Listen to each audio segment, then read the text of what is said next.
same principle of XF, except you are picking out the signal corresponding coming just from the surface region of your material.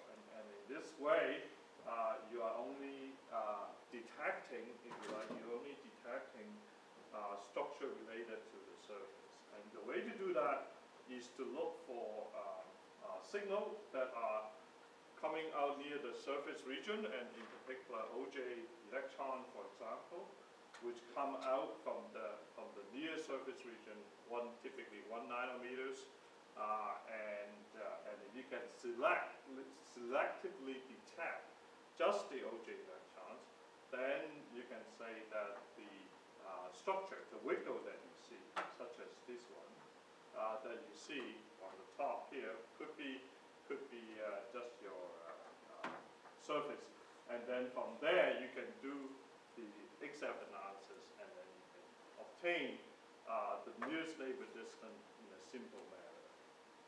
And we were talking about a variation of this XF phenomena, and it was instead of averaging, detecting all the signals from all angles, you can do an angle resolved version of the XF. In other words, you selectively pick out the direction of interest. Okay, so you can move your detector instead of picking up all the intensity. You just pick at one direction in the direction relative to, of course, to your surface. So here we show a sulfur atom on top of, let's say this is the surface plane. This is an absorption of the sulfur atom onto the nickel surface. And you can then pick out, move your detector around in appropriate direction, and then you can pick out the angular distribution of your fine structure. And this is known as angle resolved photoemission extended fine structure, because you're looking at the photoelectron signal, not just at the absorption cross-section as an XF. You're looking at what is coming off, because it has to be electron emitting off. So it's slightly different, but the idea is the same. And you actually go through the same type of analysis you can go through as in RTAPS, or angle resolved version of XF. You can in fact bring out the pi curve just like as before. You can do Fourier transform just as before, just like XF. So this is surface XF. Do a Fourier transform, you pick out the nearest neighbor distance.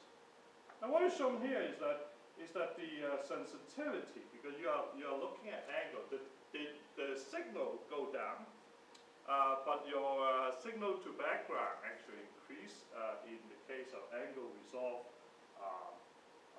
fine structure in these first two cases. And you actually have more resolution in terms of photon energy, and therefore in terms of, because energy is inversely related to spacing, right, because of the Fourier transform, you can then say that, well, you can actually refine better structure in selected directions. So this could be one nearest neighbor distance between sulfur and copper in one direction, and then this could be the other direction. So you can actually select and see different coordinates from this angle resolution. And since then, people have extended this technique to further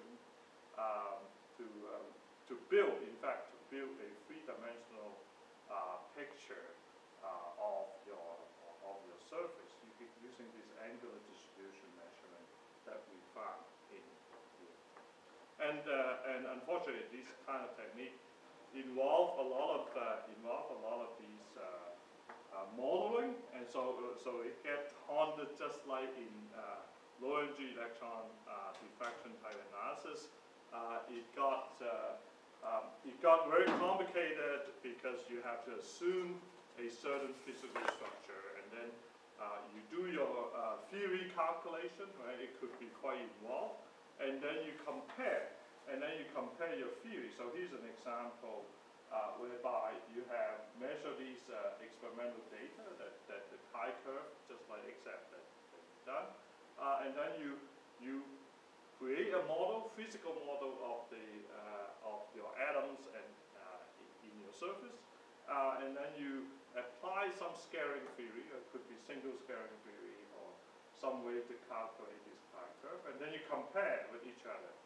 And then you calculate the error function, just like here. So remember the R factor calculation that we were talking about in low-energy electron diffraction approach. You calculate this R factor, and then you basically change one of the physical dimension, physical parameters of your structural model, and then you repeat this process, right? Repeat this process. So you get one error on one of these points, and then you keep doing this, you generate this entire error curves. So you can see that it's a very involved process. With computer, it helps a little bit, but you still have to create all this analysis. And then once you got the error function, this is the so-called R factor, as a function of the parameter that you vary. So in this case, for sulfur and nickel surfaces, you vary the first layer nickel to the second layer nickel distant, and so forth. And then you can say, okay, the minimum error is this one, and then from there you can fish out what is the optimum geometry that give you the best chi-curve.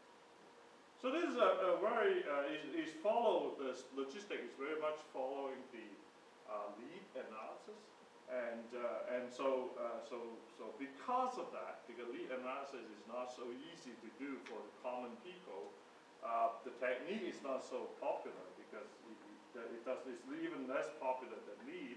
Because lead you don't need a singletron. Here you require a singletron to do, which not many people can go to. So both, I point out here, both surface exact and angle resolve for the emission fine structure require the use of a tunable light source, and it's a singletron. So how the singletron works is that you have a storage ring. So you have a electron beam or positron beam, a charged particle, essentially a charged particle beam. You inject a charged particle beam at high speed into this ring. This ring is called a storage ring. So you try to keep the fast-moving electron moving in a circular motion in this orbit. This is not easy because the electron will try to decay down to a more stable orbital state, and the orbital state will be a lower orbit. It's trying to wind back down to the center, in other words. So you have always a danger of the electron beam crashing into the storage ring inside. And when it's moving around, it's trying to lose, it's continuously losing energy, and this energy emitted in the form of so-called Brunstrom radiation, essentially white light, and white light is emitted this way, is highly polarized in this direction, in the direction of the ring. So this is the orbital plane of the ring. So the light is highly polarized along this direction, and this is very, very nice because you can do polarization experiment with this light. So the idea is that if you can capture this light by some sort of optics, then you got a very nice light source. And so here is an example that the beam comes in. This is a so-called double crystal monochromator. The light comes in this way, and the two crystals just move between these two. One of them is moving around, and you move the traveling distance between the light. You can tune the wavelength of the light. You can pick just one wavelength of the light, and then go to your experimental station. Okay, so that's typically how it's done. Or you you can do fancy thing. You can build a fancy mirror that actually focuses